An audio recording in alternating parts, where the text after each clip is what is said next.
Welcome to 40 Plus Fitness for Women. I'm Lynn, your host, and today we're going to be talking about cardio for a change. And in particular, something called sprint interval training. And this is something that is particularly useful for women in perimenopause and menopause to help us with our body composition and our health. So I'll be describing what is it, how do you do it, what are the benefits, and how do you program it into your week along with weight training. So let's get into the show. So, as a menopause fitness coach and as a woman who is in her 50s and in that, I guess we're called like the sandwich generation, where we've got our teenagers on the one hand and our aging parents to take care of on the other hand. And there's just so much going on. I am keenly aware of how difficult it is to find time to focus on yourself and try to improve your own fitness and health.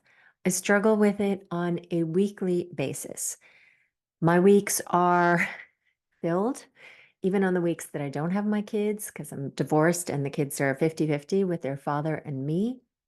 But man, I spend a heck of a lot of time in front of my calendar trying to figure out where I'm going to squeeze various things in. And I know from working with women one-on-one that the struggle is real for just about everybody. It is a totally different ballgame from when we were, in our 20s and we had just our own calendars to manage. We didn't have to think about driving any kids anywhere or significant others or whatever, all kinds of things. So I try very hard not to kind of overwhelm you by giving you a million things to do. But today I did want to talk about sprint interval training. Because if you are somebody who has started on a weight training journey, gotten that under control, and you're thinking, okay, what's next? I wanted to give you kind of the what's next, right? To start optimizing your cardio for this phase of life. And this is actually something that's near and dear to my heart because I am adding this to my own cardio and to my weekly programming now. And I've been weight training consistently, man, I want to say about 2 years now. And I feel like, okay, I'm handling that all right in my daily life. And now maybe I'm ready to add something else. So you see, I'm not expecting you to be like jumping right into this from day one, because for sure I have not. And this is something that's a little bit newer to me. Um, I have been doing menopause fitness or menopause health and these kinds of courses from various experts in the field.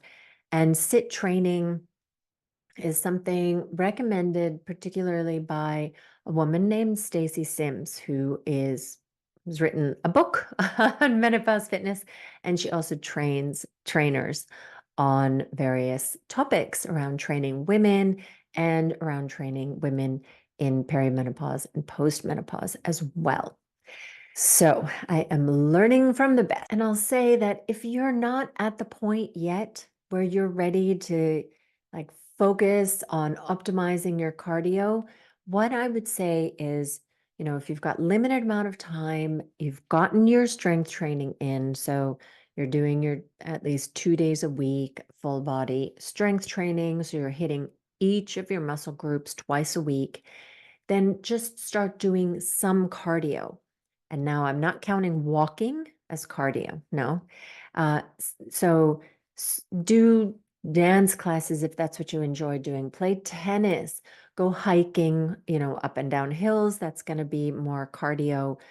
Jog, I don't know, canoe, whatever the thing is that you enjoy doing, so that you get some degree of raising your heart rate, having to breathe heavy all those things. It can even be walking up and down stairs or running up and down stairs, but that would be something that I would do. So I want to give you a very low barrier to entry on starting to do cardio. Like, let's not get too in the weeds. Start with weight training, add some kind of cardio when you have time. It can be after your weight training session that you do 15 minutes on the exercise bike, right? Or you jog on the treadmill for 15 minutes, whatever you can fit in. But then when you're ready to move to the next level, then let's start talking about sit training. And maybe you can listen to this episode so you know what's coming up and remember it for the future when you are ready. Okay, and I have a bunch of notes here, a little bit more notes than I normally do, because like I said, this is something that I'm just starting to really explore for myself and how this is done in a practical way. But let's start with, what is SIT? So it stands for Sprint Interval Training, and it is basically like the mother of high intensity interval training. So it's like the most high intensity interval training, as you might, gather from the name, sprint interval training. Sprinting is like all out, hell bent for leather, as hard as you can go. And the thing to remember is that it has become something that's really popular in various gyms and group fitness classes. And while HIIT started out as high intensity interval training, because a lot of the classes are so very long, they're not actually that very high intensity for a lot of people, because you cannot maintain some super high intensity for an hour. It's just that's you just can't. There's a reason why sprinting races are only, a certain distance. They're short because you cannot maintain that high level of output for very long. We're just not built that way. You can't sprint a marathon. Okay. So, and sprint interval training, while it may sound wild for like older women to be doing it, it is really beneficial. And particularly with our problem of losing lean muscle mass from our bodies. In fact, they've done studies where they added sprint interval training, where some of the people were sprint interval training and some were just doing normal cardio on a bike, right? Like not pushing themselves to max. And these studies were done on 65 to 80-year-olds. Okay. So, a lot of us are not there yet. And even in that age group, they noticed a significant decrease in belly fat, so the visceral fat, and increase in lean muscle mass. I mean, what? So that is pretty cool, that using this specific type of cardio training, you can actually help with your body composition in the same way that weight training does. And sprint interval training is really about working in that kind of quote unquote red zone. So if you're using a heart rate monitor, it's that zone where you're going at 85% or higher of your maximum heart rate. And what that does when you do these sprints is it provides a metabolic stimulus that triggers body composition changes in us. The same kinds of body composition changes that our hormones used to help us with. So if you've listened to the last episode of the podcast, you know that estrogen has been helping us maintain our muscle, build muscle, and when estrogen disappears, we start to lose our muscle more easily. We are having a hard time building muscle. And the sprint interval training is another tool in our toolbox. And I would use it in addition to weight training, not instead of, but in addition to, that will help with these body composition changes. So one thing that you probably heard is that our base level of cortisol increases when we enter perimenopause. And that's one of the reasons why we're losing muscle mass because cortisol breaks down muscle. And also, what happens when you've got more cortisol, your body starts to store more belly fat. And then the belly fat triggers your body to produce more cortisol. I mean, it's this crazy downward negative cycle.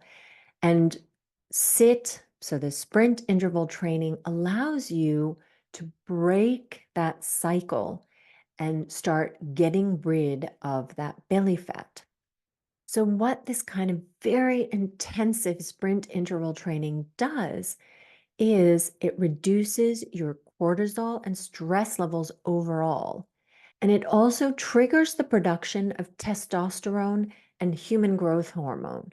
And all of that combined actually supports putting on lean muscle. But we need to be pushing our bodies into the red. So, what are the benefits of SIT?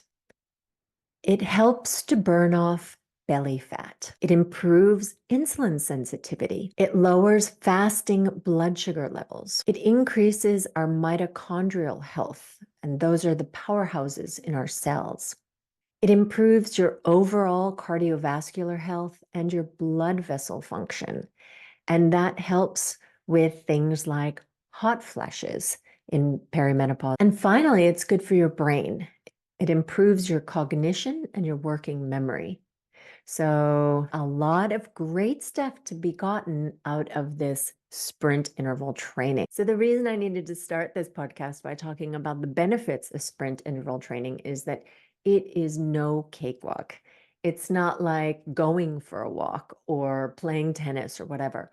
It is really pushing your body to your maximum limits, right? Where you can't go any harder. And they actually recommend that you do this on a stationary bike because that is a motion that you're less likely to like hurt your muscles or tear any tissue or whatever. I mean, if you literally went on a track and started sprinting and you haven't been like sprinting regularly, you could actually pull something. So a stationary bike is a great way to start. And that's actually one of the ways that I am going to be incorporating the sprint interval training into my life. So my gym offers these spinning classes where there's no instructor, and they actually have one of the Les Mills concept classes called Sprint, but it's half an hour, which is a little bit too long a time to actually do real sprint interval training. But anyway, these are kind of automated classes where there's no instructor there. So I could hop into any one of those so that I can get on the bike. Then I have some music running there because the program is going on. And then I'm just going to do my own thing. And that's just an idea for you as well. If you don't have a stationary bike at home, that you can do it at the gym. You can even go to a, a cycling class and just tell the teacher that, hey, I'm going to do my own thing. And then I got to leave early if it's like an hour class because you don't need to be there for an hour. A sprint interval training session is maximum 20 minutes. Okay. Before that 20 minutes, you need to do a little bit of a warm up. So 10 to 15 minutes of a warm up, but it's like 20 minutes max. And probably in the beginning, when you're not yet in very good shape, 20 minutes will be too much for you to actually be able to do. Because the point is that you need to go maximum. And when you can't do the maximum anymore, then you need to just end your session, right? Don't hold out. Don't like keep some energy in reserve because you've got to go the 20 minutes. Rather, only go 5 minutes and do it all out. And then as you get better, in better shape, you do 6 minutes, then 7 minutes, then 8 minutes, like that, building up. But you can also do the sprint interval training with other kinds of equipment. I mean, the equipment, how you do it does not matter. You just need to get to that super high heart rate. So I like to sprint steps when the weather is nice, like it is finally now. I have some steps near my house, so I jog there and then I do my sprints. Some days, well, when I've done it now this spring, there were a couple of warm days. It was like 4 sprints was all I could manage. And then I would come home, my legs would be like jello. Yeah. But you can also If you've got these big ropes in your gym, you can wave those ropes around. If you've got a short hill near your house, you can sprint up the hill. You can do squat jumps or even kettlebell swings or jump rope. I mean, whatever you have at your disposal where you can get your heart rate up. And if you have a sports watch, so you can look at, hey, am I actually getting into the red zone? So above 85% of your heart rate max, then great. But even if you don't have a sports watch, you can do this because you just do it till you're like feeling like like you could throw up. Then I'm pushing myself as hard as possible. And by the way, if you have heart issues, then please, you need to take into account your own level of fitness and health when you start doing sprint interval training. And let's not like go out there and overdo it. Okay. But I'm just letting you know what this is. All right. So, what does a sprint interval training session look like? So, I will describe my sprint interval training session or two options that I do. So, first is that I'm doing the stairs. So, I leave my house, I jog to the stairs, takes me about 10, 15 minutes. So, my legs are warm. I've jogged slowly, so I'm not like tiring myself out, but I'm warming up my legs because I'm going to use my legs, right? And then when I get to the stairs, I go as fast as I can up the stairs. And now these stairs are not super duper long, but they're also not like just four stairs. So when I take off at my max speed, at some point, about three-quarters of the way up, I just sort of hit a wall. And then I just push myself to finish the steps to get to the top. Then I stop, right? I stop and I like just try to catch my breath, right? I'm up there like, that kind of feeling like, oh my God. And then I go slowly back down the stairs. I don't get to the point where I've totally, totally, totally caught my breath and, I'm back to normal because that would take many, many minutes. But let's say the sprint has taken me 20 seconds to get up to the top of the stairs, then maybe it's 40 seconds, maybe it's a minute till I'm back at the bottom of the stairs, ready to go again. And again, I go as hard as I can. And, then at some point I hit that wall and I finish the stairs. So I get to the top. And then I again pant, breathe, and wait a moment till I feel like I'm not, dying. And then I start coming down the stairs. I'm still breathing heavy. It's not about like totally getting out of the breathing heavy thing. And when I get to the bottom, then I'll do it again. And now that I'm starting this up, I've been twice, but I've been twice like over the past 2 months. So like 4 times doing that is enough. I'm done. Then I just walk home as my cool down. Just walk home. And that's my workout. Or if I am going to go to the gym and do the spinning classes generally have some kind of warm up, but I notice some of the warm ups are like quite quick that they get you warming up. So I might do the warm up a little bit longer. I won't go into their first push, whatever session. So I'll do the warm up for 10 or 15 minutes of cycling because, of course, I'm going to be cycling for my sprint training. So I want to warm up doing the thing that I'm going to do. And then I will do the sprints. And now, when you're working on an exercise bike, it's a little bit different thing, right? So you can decide how long your sprint is going to be. So you have options. If you are in really not sprinting shape, like me right now, then your sprints may be fairly short, but try to do 10 seconds or 20 seconds of all out. And then when you hit that wall, or when that 10 or 20 seconds is up, then you stop pedaling. Altogether, you stop pedaling and you just sit there on the bike for double the amount of time you just sprinted for, and if you are in bad shape, it might be that, you still feel like, oh my God, I haven't recovered at all. So maybe it's triple, maybe it's quadruple the amount of time you did the sprint. But in any case, Then when you've a little bit recovered, then you do it again. And you might do it 4 times or 5 times, and then you're done. Now, that's how I would start it. And of course, those same principles apply if you're using the ropes or the kettlebell swings or whatever. Your sprint should never be over 40 seconds. If you can sprint for 40 seconds or more, you are not sprinting. You're doing something fast, hard, but it's not maximal. All right. So that's a really good way to judge whether you are actually going maximal. It should feel super unpleasant, but because it's such a short amount of time, it's like, this sucks, this sucks, this sucks, and then it's over, right?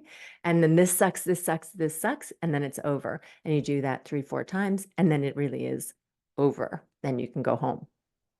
Okay.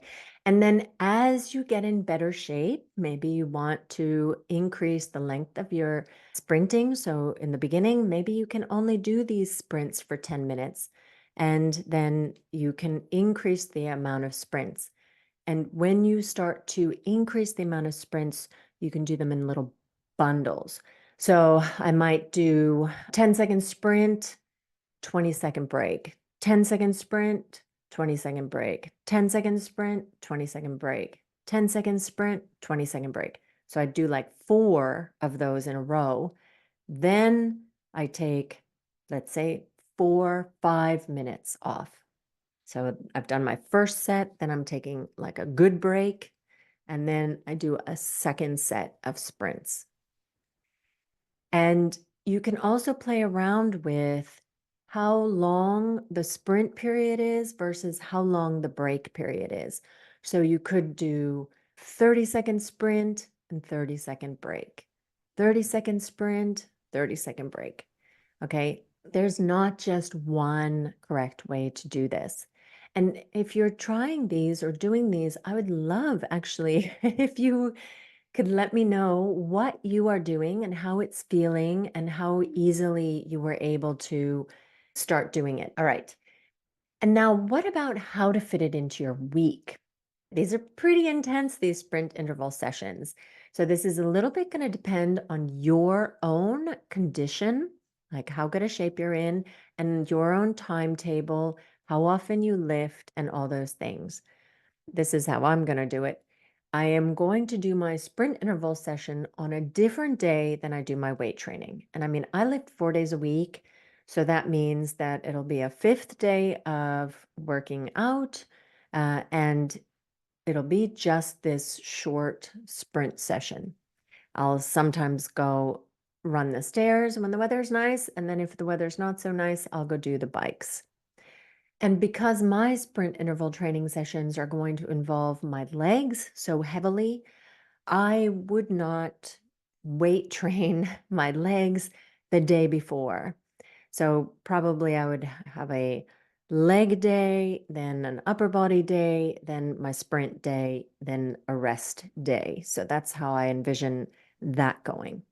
Now, if I were to use the ropes, because I do have ropes at my gym, if I decide that I wanted to use that, then I probably wouldn't have an upper body day right before or right after I've been waving those ropes because my arms could be pretty tired, especially before they got used to it. Now, if you don't have time to do it on a separate day, then you can do your sprint interval training session on the same day as what you're doing weight training, but do it after the weight training. And again, I would say that if you are doing the sprinting on a bike or running or something that's very leg dominant, maybe not on leg day, maybe on upper body day instead. But you'll have to play with that and see what works for you. I think if people are in very good shape, then maybe you can do a leg day and then do the sprint interval training with legs. Well, I don't know, but yeah. So that's my kind of thinking on that. Yeah, and if you have a day that you're doing like yoga or stretching or something like that, then that could be a really good day to do the sprint interval training first and then go do the stretching class or the hot yoga class or Pilates class or something like that where you're not using your legs so much. Okay, so that was a lot for today. So I want to summarize a little bit the key takeaways from this episode. So the benefits of sprint interval training are that it helps burn off belly fat, improves your insulin sensitivity, it lowers fasting blood sugar levels, it increases mitochondrial health, and this has been shown even in people over the age of 65. When they've done sprint interval training, they have seen significant changes. It improves your overall cardiovascular health and your blood vessel function, and it reduces hot flushes as a result of that. So that's a nice, additional thing. And then it helps with your brain health. So it improves cognition and working memory. So these are things that, hey, we women who are in peri and post-menopause struggle with brain fog and other things. And remember, the kind of feeling is that it should be short and hellish. You're pushing your body into the red zone. So over 85% of your max heart rate. Your sprint will be 10 to 40 seconds, not over 40 seconds. If you think you can be sprinting for over 40 seconds, you're fooling yourself, okay? You're going to be going all out for 10 to 40 seconds. Your whole session of sprinting, once you've done your warm up, which will be like 10 to 15 minutes of warming up, whatever, if it's your legs you're using or whatever, your session will be short. It's going to be 10 to 20 minutes of this kind of sprinting and taking a break and sprinting and taking a break, right? So it's nice in that sense. You do it and it's done. You can pretty much do whatever you want to do as your sprint interval training. Easiest is likely a spinning bike or, an exercise bike or sprinting upstairs or up a hill. But you can also do kettlebell swings, you can do squat jumps, anything where you can get your heart rate up quickly. And afterwards, have a quick cool down. So you can do the 5 minutes of walking, a little bit of mobility, breathing. I had a podcast episode on how to do a cool down, to bring your cortisol levels down and having that shot of protein. So the 35 to 40 grams of protein after this session will also help with that and with your body recomposition goals. And how often should you do this? Well, 1 or 2 times a week is plenty. I plan on starting with once a week and let's see how it goes. But I think these sessions are not so fun. so, so I am going to be giving myself a huge pat on the back for doing them once a week. And I will let you know how they go. All right. So that was it for this week's episode. Please let me know what you thought of it. Send me a message or a direct message on Instagram, or if you're following me on Facebook, like now a ton of people are, then message me on Messenger. Let me know what you thought of the episode. And as always, if you have topics that you want to hear more about that have to do with 40 plus fitness, send your suggestions in.